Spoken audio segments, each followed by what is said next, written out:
One of the best perimeter defenders.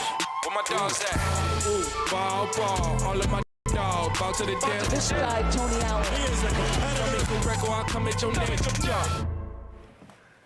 14 years in the league, a sir. champ, 6-time all-defense. They were worried about your highlight reel. Did you approve of that? Yeah, you like that, TA? Yeah, I had a few more plays y'all probably could have put in there. But That's fair. That is totally fair. We're going to get into all things Tony Allen, but I do have to ask you about your final season in Memphis because it was Chandler's first, and we are very familiar with how he feels about his time there. First of all, any stories that you could share with us about a young Chandler Parsons? Oh, man, one thing about Chandler, man, and I don't know your status now, Chandler, so just Yeah, no problem. God. But I ain't gonna lie, he kept some nice in the front row, man. Some action. He kept some Tony, come on, for Christ's sake, I'm Dude, married. that was a long time ago. I'm pretty sure you had a pass. I didn't know now, but I mean, we played.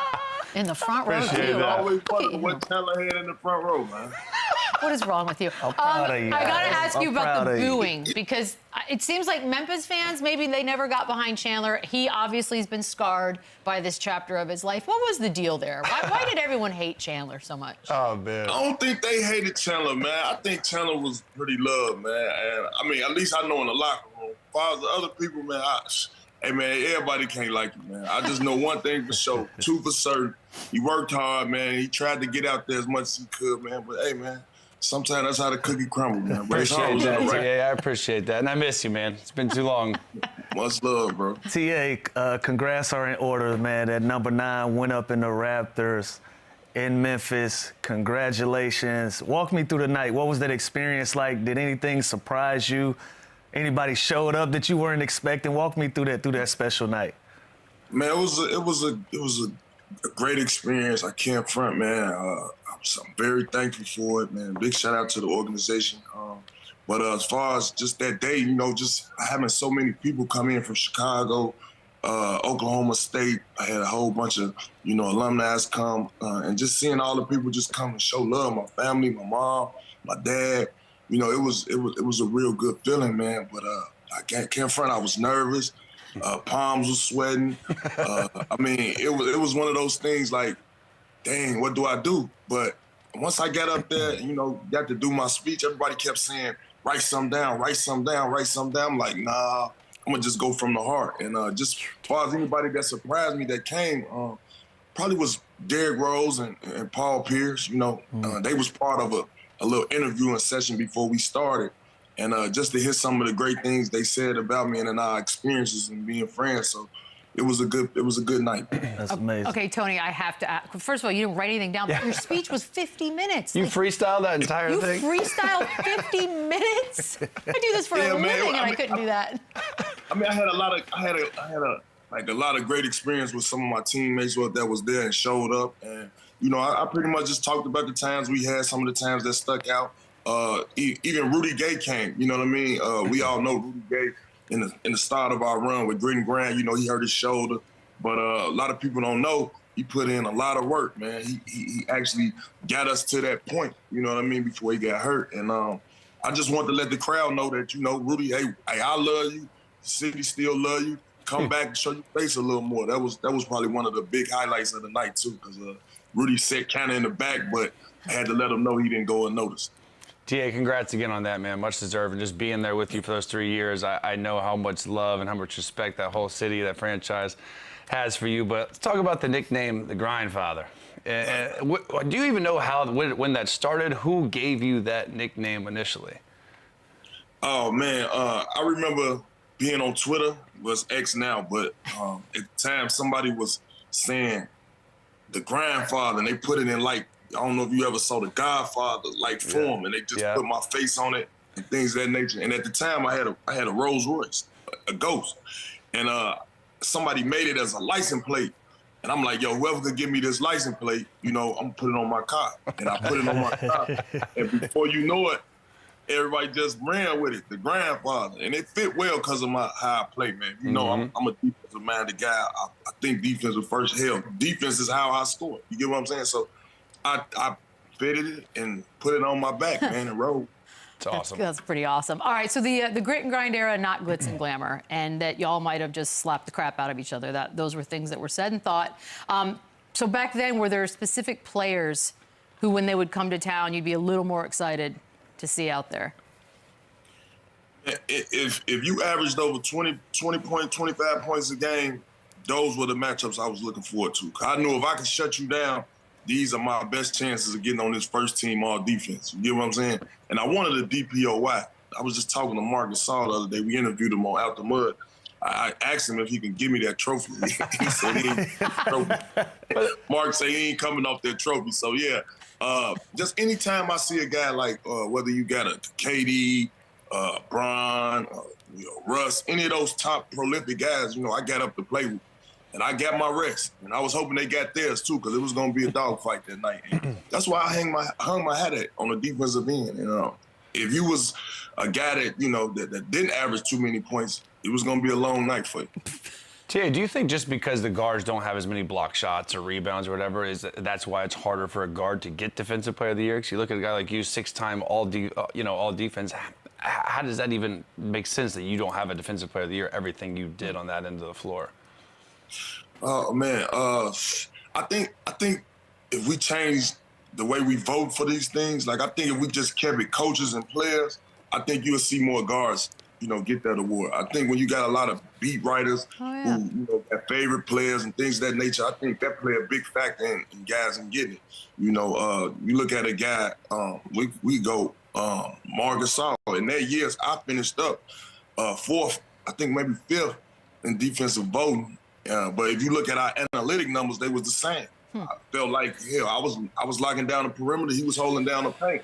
Tomato. You know what I mean? And Marc ended up getting it. But as of now, you don't see too many guards getting it. It's mainly for the big man. I wouldn't mind if the coaches voted that. It also makes no sense because most of the other teams' best scorers are wings and guards. So you're guarding the best offensive scorer. It's usually not a big. It's, you know what I mean? So it doesn't really make sense. It makes no sense. By the way, when you watch the game today, are there any of the young guys, this new generation up and coming that has that sort of grit and grind DNA? Oh, man, the guys that stand out to me the most are those Thompson twins. Those guys can, lock you down defensively from the perimeter. They can stick 1 through 4. They crash in the glass. They getting extra possessions for their team. It's like they out there just playing all hard, grit and grind basketball all over again. And respectively, for those clubs that they at, they going to be needed. And I just like the way they put their hard hat on night in, night out. If any of those guys can fit the grit and grind first team all defense, it should be them.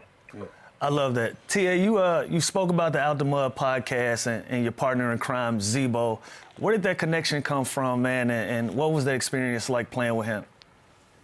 Oh, the connection came early on. I had been knowing about Zebo way before. And, we got mutual friends from Chicago, things of that nature. Absolutely. But once we got together, though, it was one of those situations where Chris Wallace didn't think it could actually work. He thought me and him was feud or bump heads or whatnot. I don't know why he thought that. But once I had met him at a more sacred connection is when Lorenzen Wright died. Rest in peace, Lorenzen Wright. Absolutely. I saw him at the funeral, and he looked like he was chiseled, looked like he was in shape, kind of swole. I'm like, damn, I'm thinking Zebo's body fat up in the sky or something. I looked on my face. I said, damn, Zebo, you look fit. He said, yeah, I'm ready to go, bro. I'm ready to go. We got to make some noise. We missed the playoffs like 10 games the previous year I got there. And from that point on, I went back to the gym, started working on my body, working on my game, things of that nature. And I followed that belief of what he was saying. Like, we going to make some noise. And before you know it, man, I got in that locker room, man. It was just some things I just couldn't understand about him. Like, he got this tough persona.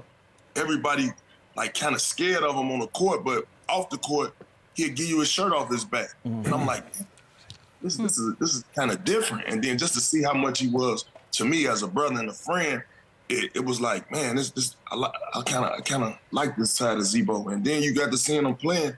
He didn't jump too high. He didn't, he wasn't your flashy type guy, but he got it done. And that's what I liked about Big Bro. He always got it done. I'll tell you this, when I signed there, I was terrified of both of them. And both of them, like he just said, they couldn't have been nicer. Like Zebo is scary as hell from the outside looking in, but he was the nicest dude ever, same with Tony. So it's funny that the thoughts you have about them before you get in there are completely different to what they really are. Because why? You had only just seen them play. Well, I just play against them, and they talk trash, and they're tough, and they play hard. You know what I mean? So it's like different. Then you get to know them, you go to dinner with them, and they're just normal, genuine dudes. Like it's yeah. Ta, you talked about Zebo's tough, his tough personality and how he went about business. But on the flip side of that, you have Mike Conley, who's considered like the nicest person in the world, Absolute angel. like the complete polar opposite. What was the experience like playing with both of those guys? You got any funny moments to share with them too? Yeah, well, Mike Conley, he was just like always like the housekeeping guy. Like, if I shoot too many ill-advised shots, he'd be, TA, come on now. Yeah, we got to move the ball. And I'll be like, all right, I'm open, Mike Conley. He'd be like, you open for a reason, TA. And so with Zebo being a ball-dominant guy, he would always be in Mike Conley's ear, like, yeah, come on to this block right here. Come on to the left block right here. I need you. And it was like he did a great job in just keeping everybody happy, man. Obviously, Mark, he wanted to get some touches and things of that nature. So it was like, dang, Mike, I got to applaud him because, man, he was a great locker room guy. He always spoke positive. And I just like how he led us as a team with so many different personalities. I got to know, I always wonder about players who played a big part of their career in a certain city. If you take things personally, for example, this year at the trade deadline, you had Jimmy Butler being pretty outspoken about all the places he didn't want to go, Kevin Durant, and they both didn't want to go to Memphis. Do you take that personally? Like, why do you think that is? I don't know.